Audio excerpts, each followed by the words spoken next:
my screening of Interstellar was at the Waterloo BFI IMAX. It's the largest screen in Britain, and if a film is shown there, and especially if it's captured in IMAX like Interstellar, personally, I don't think you can really compete with it anywhere else that I have ever been. Been to the Waterloo, the Greenwich IMAX, the Odeon one there. I've been to the Swiss Cottage IMAX, and I've been to like the Science Museum one, but it wasn't to see a narrative film. It was for one of their shorter science orientated feature things. From like the staff, amazing. The layout, amazing. They do quick turnarounds. They do a surprising amount of showings a day, even though they only have one main screen.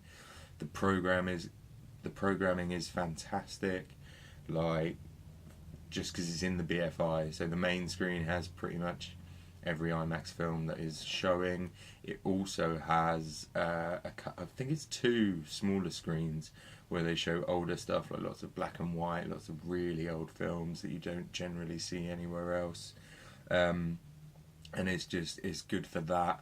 And they do legacy IMAX films as well, so I know they're doing like a couple of screenings of Blade Runner and 2001: A Space Odyssey, and some of the older ones. Some of them are being re-released, so they're showing them anyway, but some of them are just sort of like out of the archives. Every now and again they do a showing of those, which is really good, and it's just a must. You can't, like, I've got Dark Knight on Blu-ray, got a nice surround sound setup, got a nice big TV. Sitting in the dark in the comfort of your own home is good, but you don't get that oomph of the epicness of it all. It is like 70mm film or very, very large sensor digital cameras, and when you go there and you see something that's in 35mm, it's tiny right in the middle of the screen, and I think it only takes up a third of the screen or 2/3 of the screen.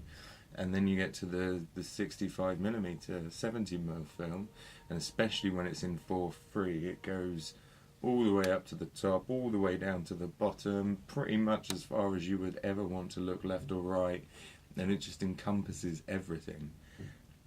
And it's just so immersive, just out of this world.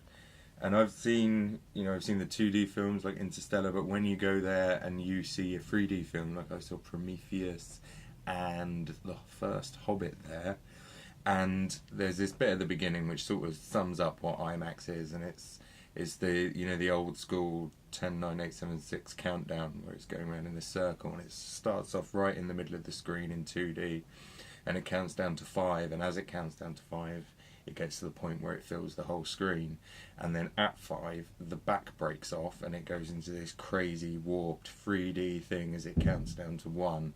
And while it's doing that, it goes from a stereo mix to a crazy, I don't know what system they've got in there behind, but it's at least 5.1, 7.1, and then all the sounds are whizzing around. It's like a THX beginning introduction thing on steroids, because it's visual, it's audio, it's everything, and it is unbelievable. And that is worth going to see any 3D film at the IMAX for, even if you don't want to see the film.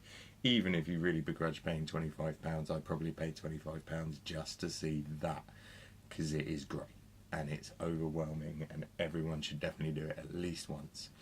One of the nice highlights is when the film finishes, the lights behind the screen come on, so you can actually see the speakers that they use, because most people don't even know that they have speakers behind the screen.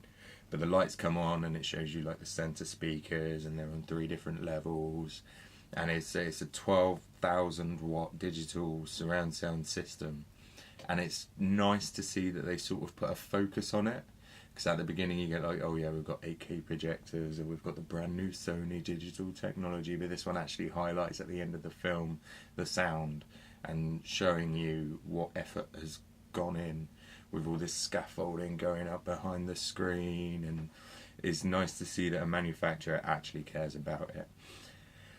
So it's unique and it's great, and it is expensive. If you're a student, I remember when I was a student, I think I got them half price, but that may have changed now Odeon started doing the programming and the ticketing. but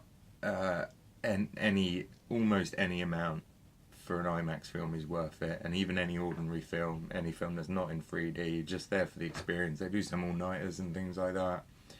It's just a great place, very unique, and even if I lived a lot further away than I do, I'd definitely make an effort to do the trip for important films like Interstellar and Prometheus, and yeah, so if you get a chance, give it a go. If you're bored for something to do in Waterloo, you're in the area, definitely check it out, see what's on next and get some tickets. Thanks a lot for listening. Talk to you later.